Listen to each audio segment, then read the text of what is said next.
year was 2027. Advances in biotechnology were helping people improve their physical and mental abilities to an amazing degree. Provided, of course, they had enough money. A new breed of people was emerging, half human, half machine. And in Detroit, at least, not everyone was happy to see it. I'd just landed a job as head of security at Sarif Industries, a cutting-edge biotech firm. David Sarif himself handpicked me for the job, said he needed me to keep his people safe. My ex, Megan Reed, was one of them. Brilliant neuroscientist, Megan had found a way to make augmentation safe and affordable for everyone. All she had to do was present her research to Congress. But the night before her big meeting, my security measures failed. A team of Black Op mercenaries stormed into Sarif headquarters, massacring everyone in sight. 3 of the mercs were heavily augmented walking tanks. Their mission? Take out Megan and her team. I tried to stop them, but their leader tossed me through a plate glass wall. Last thing I heard as his bullets slammed into my brain was Megan's dying scream. I should have died with her. Only I didn't. High-end military-grade enhancements saved my life. The best augmentation Sarif's money could buy. It took me half a year to get a feel for her. Should have taken longer. But 6 months into my recovery, Sarif Industries was attacked again. This time, by a radical group of pro-human purists. Violent, militant, and fanatically opposed to human augmentation. They claimed to be members of Humanity Front, a non-profit organization that wanted the UN to limit biotechnology research. The thugs broke into Sarif's factory and found machinists working overtime on a top-secret military augment called the Typhoon. Sarif sent me to retrieve it, and when I did, I found one of the so-called purists next to it, wired with cerebral implants, trying to download its classified specs. Obviously, something more was going on. The AUG killed himself before I could question him. Sarif ordered me to dig deeper, so with the help of Frank Pritchard, Sarif's head of cybersecurity, I did. Turns out a second hacker had been controlling the AUG's actions from somewhere off-site. Pritchard and I tracked his signal to a secret FEMA internment camp in Detroit. The Black Op mercenaries were there. The same mercs who'd left me for dead 6 months before. Figured they'd try again when they saw me. It wasn't so easy for them this time. I took out the tank named Barrett, even got him to give me a new lead. A penthouse apartment in China. Of course, we both knew it would be a trap in the end.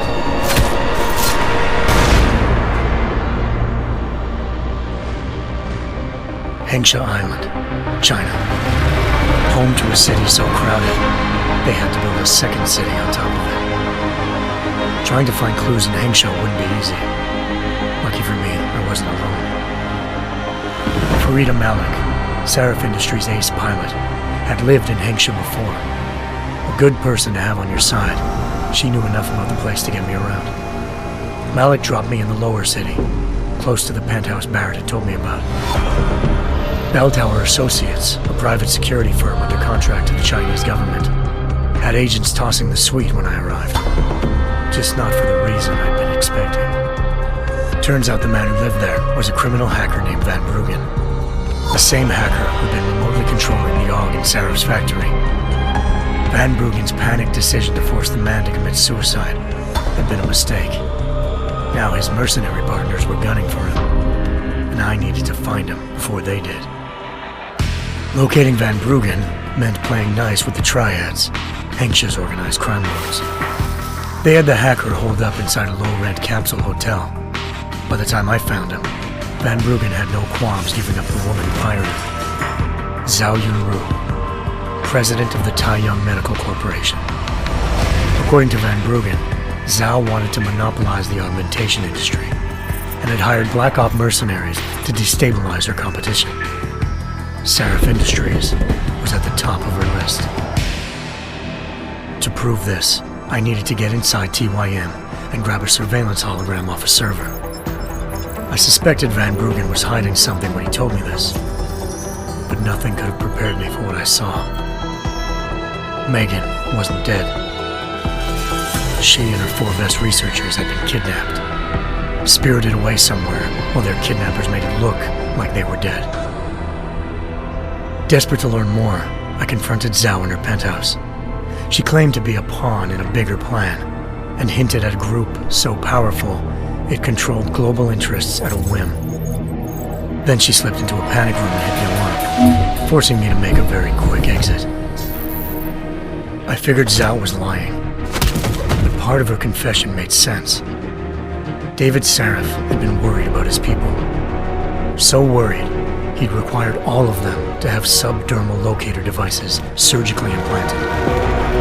The GPLs would have been broadcasting the day of the attack, but Zhao said a single call to Picus, the world's leader in global 24-hour satellite news, had turned those signals off. I needed to fly to Picus headquarters in Montreal if I wanted to learn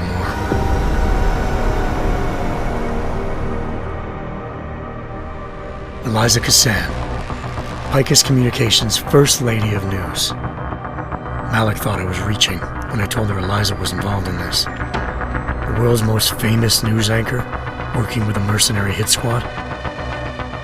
But when I confronted Cassan in her office, she freely admitted to jamming Detroit's satellites the night Megan's team had been taken.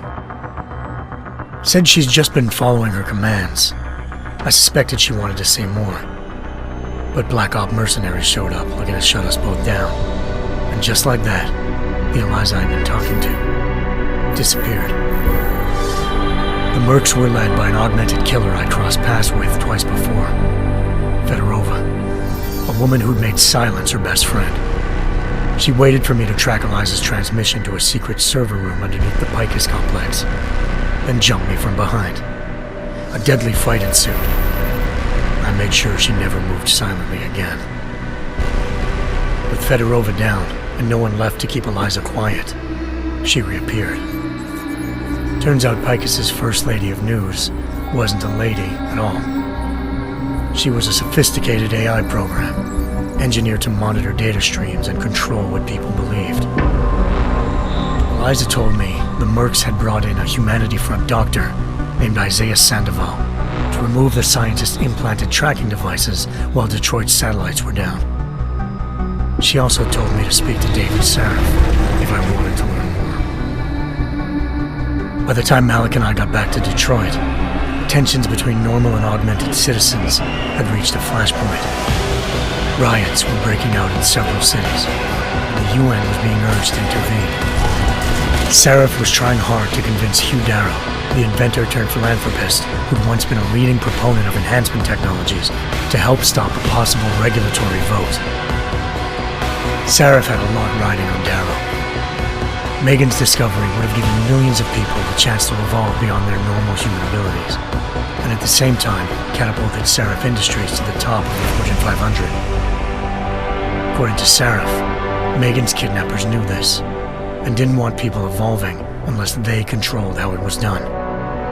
He called his enemies Illuminati, and urged me to keep searching. Determined to do so, I tracked down Sandoval via America's most outspoken augmentation opponent, Bill Taggart, Sandoval's boss and founder of Humanity Front. Sandoval admitted to operating on Megan's team when I confronted him, but said he hadn't removed their GPLs. He'd merely switched them to a different frequency. Pritchard was able to trace one of the signals to China. Malik and I immediately took off in pursuit. Unfortunately, the Illuminati were one step ahead.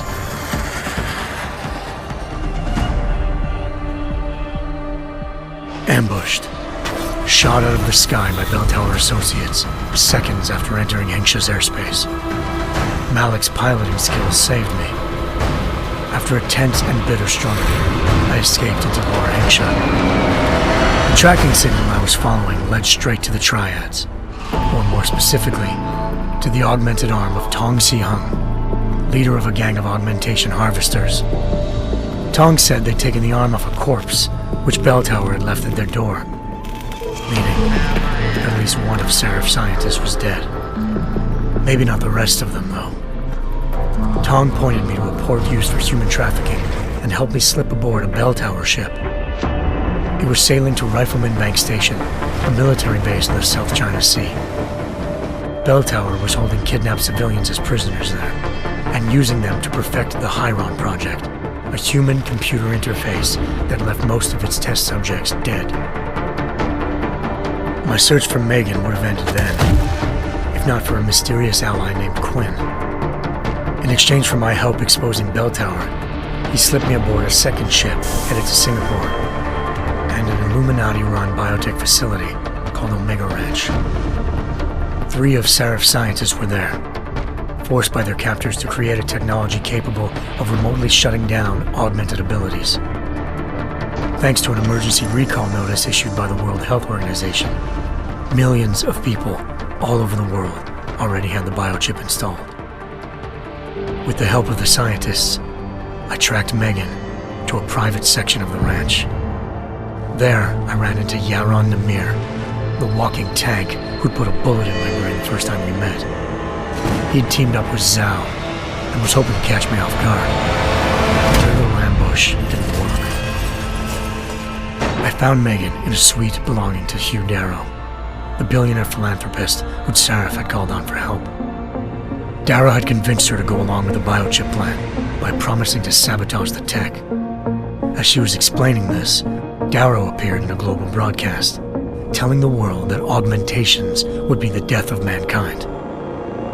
Then he activated the biochips to prove his point.